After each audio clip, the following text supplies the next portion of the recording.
Morning all of you. कैसे हैं आप सब? आई होप सब बहुत अच्छे होंगे।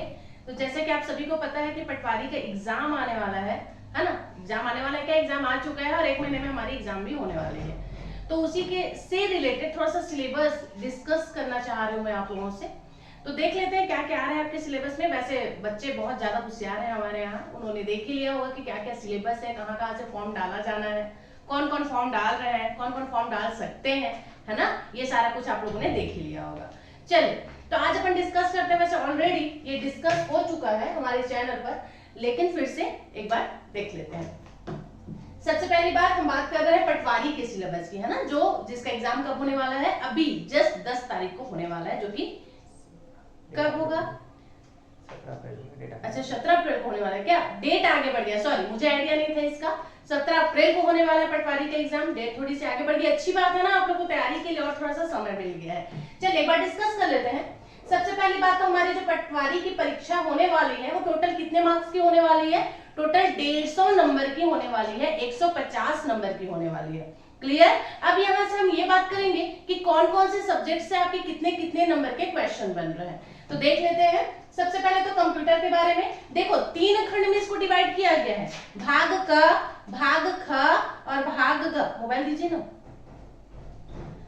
ठीक है, देखिए भाग क में क्या है?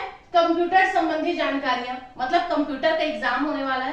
कंप्यूटर से कितने नंबर के आपके प्रश्न आ रहे हैं? तो कंप्यूटर से आपके 20 नंबर के क्वेश्चन आ रहे हैं। Good morning all of you. देखिए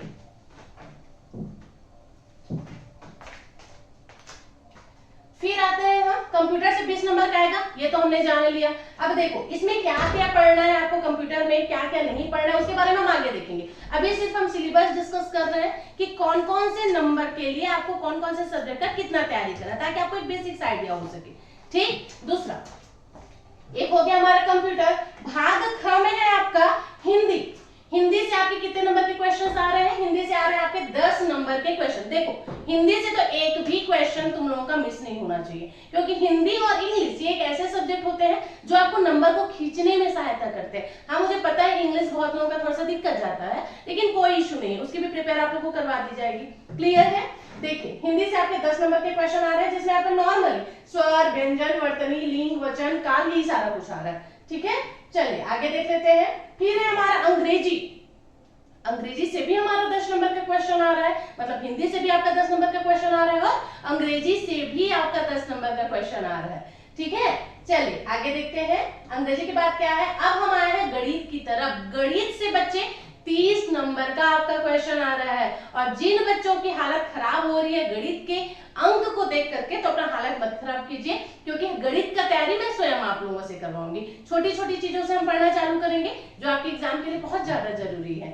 ठीक है, देखिए गणित से हमारा 30 नंबर का क्वेश्चन आ रहा है, जिसमें क्या क्या आ रहा है? आपका प्राकृतिक संख्या आ रहा है, पूर्ण संख्या आ रहा है, पूर्णांक संख्या आ रहा है, परिमेय संख्या आ रहा है, अपरिमेय संख्या आ रहा है, वास्तविक संख्या पर आधारित जो संक्रियाएं होती हैं वो आ रही हैं इस पर। ठीक है, उसके बाद नेक्स्ट है आपके संख्याओं का वर्ग कैसे निकालते हैं, घन कैसे निकालते हैं, गुणनखंड, वर्गमूल, घनमूल एवं घातांक नियम, महत्तम समापवर्तक, लघुत्तम समापवर्तक, भिन्न संख्या और उनकी संक्रियाएं, और उसके बाद है आपका औसत, चाल, समय और दूरी। मतलब ओवरऑल सिलेबस बहुत ही आसान है। मैं बोलूं तो सिलेबस बहुत ही ज्यादा आसान है। जैसे मान के चलो औसत, चाल, समय, दूरी, इन चारों के लिए आपको तैयारी करने का समय नहीं मिल पाया, लेकिन ये जो चीजें हैं ये तो आपको ज्यादा समय नहीं लगने वाली है ना इसके लिए। इसकी प्रिपेयर तो आप आराम से कर सकते हैं कि नहीं? लेकिन हमारी कोशिश रहेगी कि पूरा 1 महीना है ना, 1 महीने में आपका मैथ्स तो मैं कंप्लीट करवा ही दूं,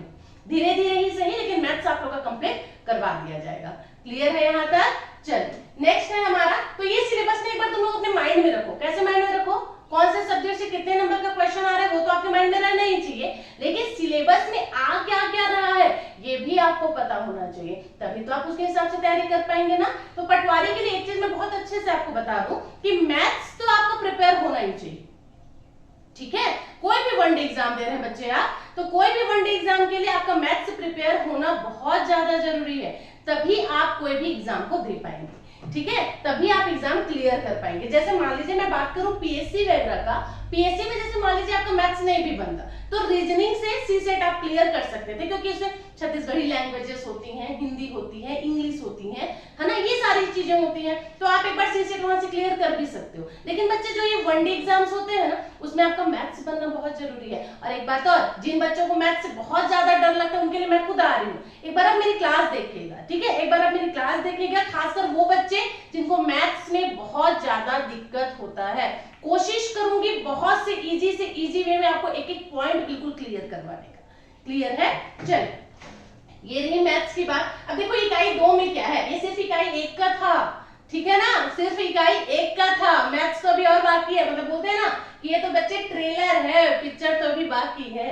चलो देखो इकाई 2 में क्या आ रहा है, इकाई 2 में आ रहा है आपका बीजगणित, ठीक है, बीजगणित तो हमने बचपन से पढ़ रखा है, थोड़ा सा बस उसमें रिवाइज करने की जरूरत है आपको, बाकी चीज बन जाएंगी। फिर है 1 चर एवं 2 चर वाले रैखिक युगपत समीकरण, क्लियर। उसके बाद फिर औसत, चार, दूरी, समय, सेम है, इकाई 2 में भी ये दे दिया गया। इकाई 3 में आपका अनुपात, समानुपात, प्रतिशत, क्रय विक्रय, लाभ हानि, साधारण एवं चक्रवृद्धि ब्याज, क्लियर। और इकाई 4 में आपका रेखा एवं कोण, त्रिभुज, चतुर्भुज, वृत्त, गोला, बेलन, शंकु, घन, घनाभ। देखो ये वाला जो पोर्शन होता है ना, वो मेरे को इजी लगता है, मतलब इसको ऐसे लगता है ना कि थोड़ा सा हम अगर ध्यान दें तो आराम से हम ये वाला जो पार्ट है वो क्लियर कर सकते हैं, ठीक है। लेकिन भाई ईमानदारी से आपको कोशिश करना पड़ेगा, तभी ये पॉसिबल हो पाएगा। लेकिन अगर आप ईमानदारी से खुद कोशिश नहीं करेंगे, जब आपके लिए मेहनत करने के लिए हम तैयार हैं, तो अपने आप के लिए तो आप मेहनत कर ही सकते हैं ना, ठीक है।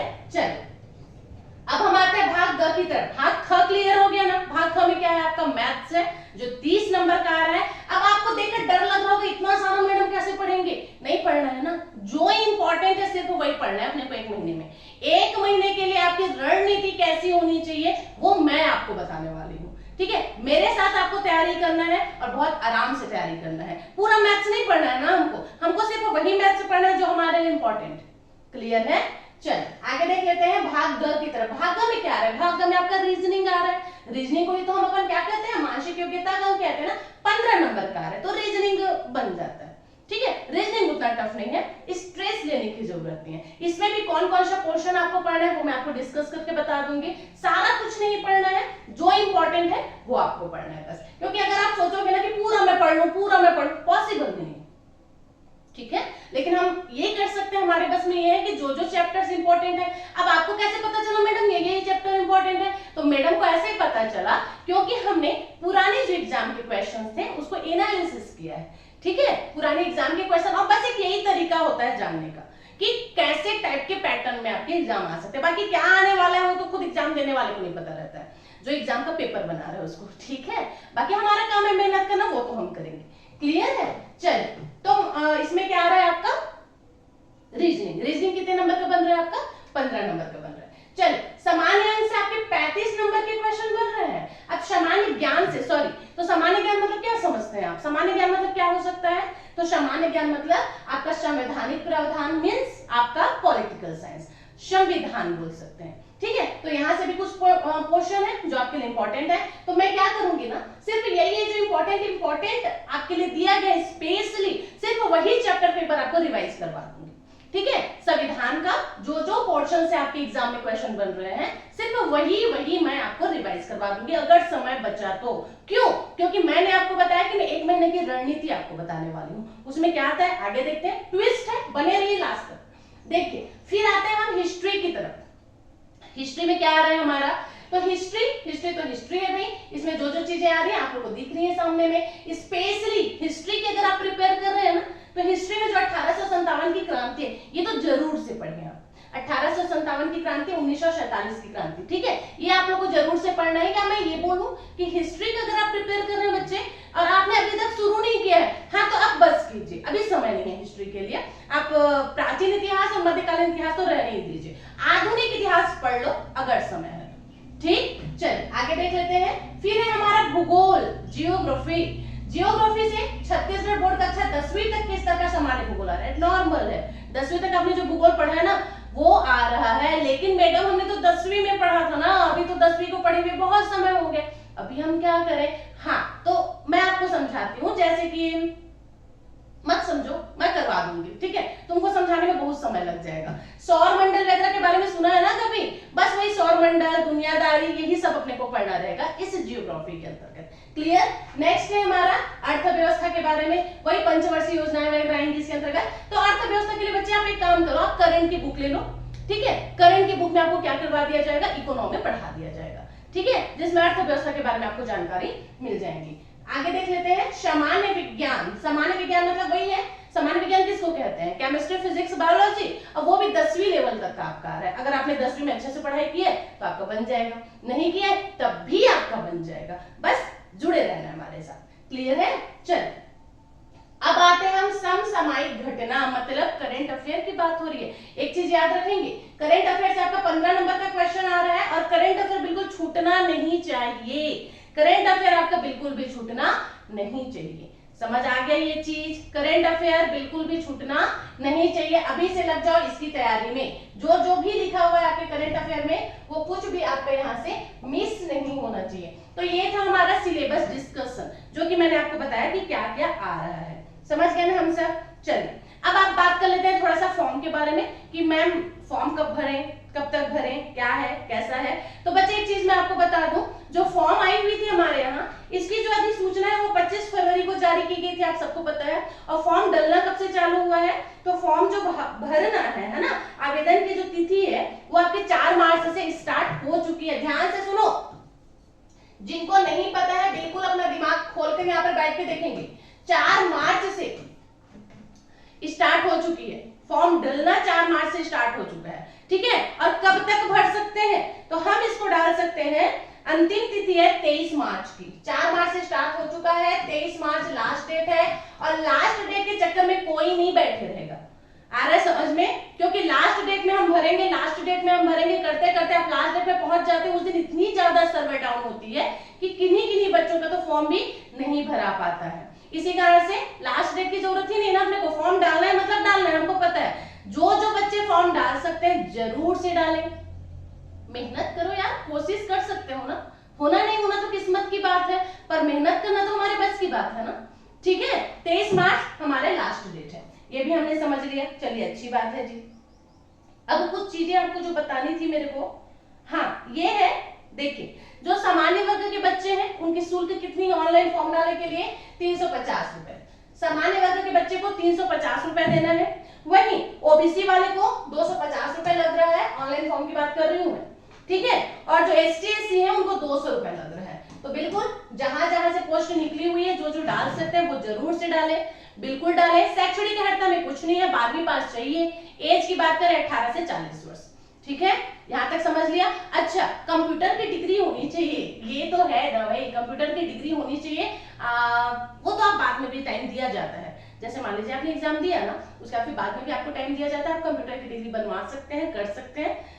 मतलब आपका अगर एग्जाम निकल गया उसके बाद फिर आपको दिखाना होता है कि हाँ हमारे पास कंप्यूटर की डिग्री, तो इसका कोई झंझट नहीं है, कंप्यूटर की डिग्री को लेकर के कोई झंझट वाला चीज नहीं है। तो हमने ओवरऑल समझ लिया कि कितने नंबर का अंक आ रहा है। अब देखो लास्ट में मैं आपको एक छोटा सा चीज बता रही हूँ, इस पर ध्यान देना।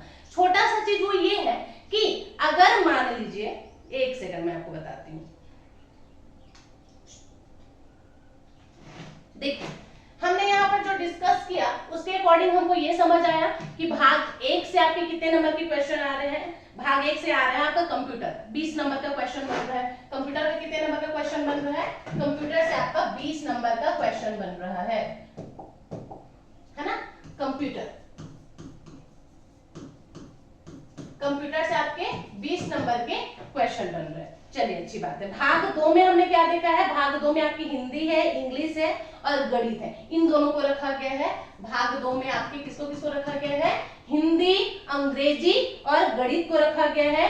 हिंदी आपका 10 नंबर का आ रहा है, अंग्रेजी आपका 10 नंबर का आ रहा है और गणित आपका 30 नंबर का आ रहा है। मतलब ओवरऑल भाग 2 से आपका 50 नंबर का क्वेश्चन बन रहा है। चलिए ठीक, उसके बाद में भाग ग में सिर्फ रीजनिंग से आपके कितने नंबर का क्वेश्चन आ रहा है बच्चे, 15 नंबर का क्वेश्चन आ रहा है, ये मैंने आपको बताया है ना। उसके बाद फिर है आपका इंडिया जीके। इंडिया जीके से आपका कितने नंबर का क्वेश्चन आ रहा है, यहां से आपका बन रहा है 35 नंबर का क्वेश्चन, ठीक। फिर है आपका करंट, तो दोनों ही करंट में लेके चल रही हूँ, सीजी करंट में और इंडिया करंट में, तो दोनों ही करंट को मिला करके आपके 30 नंबर का क्वेश्चन आ रहा है। अब आपको क्या करना है वो ध्यान से समझो। ओवरऑल 150 नंबर का हो गया ना, 150 नंबर का बन रहा है, तो समझो ये वाला जो भाग है ना, कौन सा, ये वाला इंडिया जीके वाला भाग है, जहां से आपके 35 नंबर का क्वेश्चन बना है, तो इसको 2 मिनट के लिए भूल जाइए। जैसे मान लीजिए आप कंप्यूटर की तैयारी कर लेते हैं, मैं अभी एमसीक्यू करवाऊंगी, हमारे चैनल पर पूरे सब्जेक्ट का आपका एमसीक्यू मिलेगा, जिसका ऑब्जेक्टिव क्वेश्चंस आपको डिस्कस करूंगी मैं कि किस प्रकार से आपकी तैयारी होनी चाहिए। देखिए जैसे कंप्यूटर से आपके 20 नंबर के क्वेश्चन बन रहे हैं, भाग ख जिसमें मैंने आपको बताया हिंदी इंग्लिश गणित, जिसमें से आपके 50 नंबर के, ये टोटल हो गया 70 नंबर का क्वेश्चन, ठीक है। भाग ग से आपके रीजनिंग बन रहे हैं, ये हो गया आपका 15 नंबर का क्वेश्चन, ये हो गया 85, इसको मैं छोड़ के चल रही हूँ अभी, ठीक है, इंडियन जीके को मैं भी छोड़ के चल रही हूँ। अब करंट की बात करें तो ये हो गया आपका 30 नंबर का, 8 3 11 और 15, 115 नंबर का क्वेश्चन बिना इंडिया जीके पढ़े आप ला सकते हैं, मैं आपको ये बताना चाह रही थी। आया समझ में? बिना इंडिया जीके पढ़े आप 115 नंबर का क्वेश्चन 115 नंबर पा सकते हैं। अब बहुत सारे लोगों के मन में आ रहा है मैडम पूरा नंबर थोड़ी ना बनेगा, तो क्यों इंडिया जीके से आपका कुछ भी नहीं बनेगा? कुछ भी नहीं बनेगा क्या? हिस्ट्री से कुछ क्वेश्चन तो कर ही लोगे, कॉन्स्टिट्यूशन से कुछ क्वेश्चन तो करवा ही लूंगी मैं तुम लोगों का, ठीक है। करंट तो आ ही रहा है अपना, मतलब हो रहा ये है कि मैं आपको बोलना ये चाह रही हूँ कि जो छत्तीसगढ़ वाला पोर्शन है बच्चे, चाहे वो हिस्ट्री की मैं बात करूं, जनजाति की बात करूं, पंचायती राज की बात करूं, जियोग्राफी की बात करूं या फिर करंट की बात करूं, उस पे आपको अपना ज्यादा ध्यान फोकस करना है। समझ आए ये बात? छत्तीसगढ़ हमको ज्यादा पढ़ना है, छत्तीसगढ़ हमारे पर कंप्लीट हो जाता है, उसके बाद फिर इंडिया जीके की तरफ हमारा ध्यान जाएगा। क्लियर है यहाँ तक? चलिए, तो ये डिस्कशन एक बार हो गया। अब जैसे कि मैंने आपको बताया कि हम पहले छत्तीसगढ़ की तैयारी करेंगे, तो कल से ही मेरे चैनल पर पटवारी की तैयारी मैं स्टार्ट करवा रही हूँ आपको, जिसमें एक साइड पर मैं करंट का क्लास तो लूंगी ही लूंगी, उसके साथ साथ सीजी का भी कोई एक सब्जेक्ट उठा करके आपके सामने रखा जाएगा, मे भी हिस्ट्री रख सकते हैं, लेकिन वो ऑब्जेक्टिव फॉर्म में होगा, ठीक है। अभी सिर्फ आप लोगों को मैं ऑब्जेक्टिव करवाऊंगी, क्योंकि ये जो लास्ट 1 महीना का टाइम रहता है बच्चे, ये डिटेल पढ़ने का नहीं होता है, यहाँ सिर्फ ज्यादा से ज्यादा क्वेश्चन करना होता है, ठीक। तो एमसीक्यू करवाऊंगी मैं हिस्ट्री में भी, देखते हैं कौन सा सब्जेक्ट निकलता है, सीजी हिस्ट्री की मैं बात कर रही हूँ, ठीक है। प्लस करंट तो कंटिन्यू हमारा चलेगा, और उसके बाद सबसे जरूरी चीज जो मैथ्स आपका 30 नंबर का आ रहा है, वो पटवारी के अकॉर्डिंग आज ही से या फिर कल से मैं पढ़ाना आप लोग को स्टार्ट करती हूँ, जिसमें कोशिश रहेगी जितने इंपॉर्टेंट पॉइंट्स हैं, जितने इंपॉर्टेंट चैप्टर है, पहले मैं उसी को कवर करवाऊं। मतलब ये है कि 1 महीना में आपका सिलेबस कंप्लीट हो जाए, ठीक। मैथ्स वाला इतना क्लियर है, समझ आ गया जो मैं बोलना चाह रही हूँ? तो जो बच्चे मेरे साथ पटवारी की तैयारी करना चाहते हैं, कल से मेरे साथ जुड़ जाइए और मेरे चैनल को जरूर से सब्सक्राइब करें, जरूर से लाइक करें, कमेंट करके भी जरूर बताएं कि आपको हमारा वीडियो कैसा लग रहा है। क्लियर है? चलिए, आज के लिए फिलहाल इतना ही, मिलते हैं नेक्स्ट क्लास में। जैसा कि मैंने बताया, जिनको मेरे साथ जुड़ करके तैयारी करना है, बिल्कुल मेरे साथ जुड़ जाइए, क्योंकि कैसी रणनीति हमारी 1 महीना की होनी चाहिए वो मैं खुद आपके साथ प्रिपेयर करूंगी, ठीक है। आपको मुझे देखकर ये लगेगा कि मैडम अपना ही प्रिपेयर कर रही है, अच्छी बात है ना, मैं खुद जैसा प्रिपेयर कर रही हूँ वैसे तुम लोग को करवा रही हूँ, और क्या चाहिए, ठीक है। चलिए, तो यहाँ तक हमने बात समझ ली, हमको बहुत अच्छे से चीजें समझ भी आ गई हैं। तो अब मिलते हैं नेक्स्ट क्लास में, जो कि जस्ट कुछ टाइम बाद स्टार्ट होगा। अभी के लिए फिलहाल इतना ही, मिलते हैं नेक्स्ट क्लास में। Thank you so much.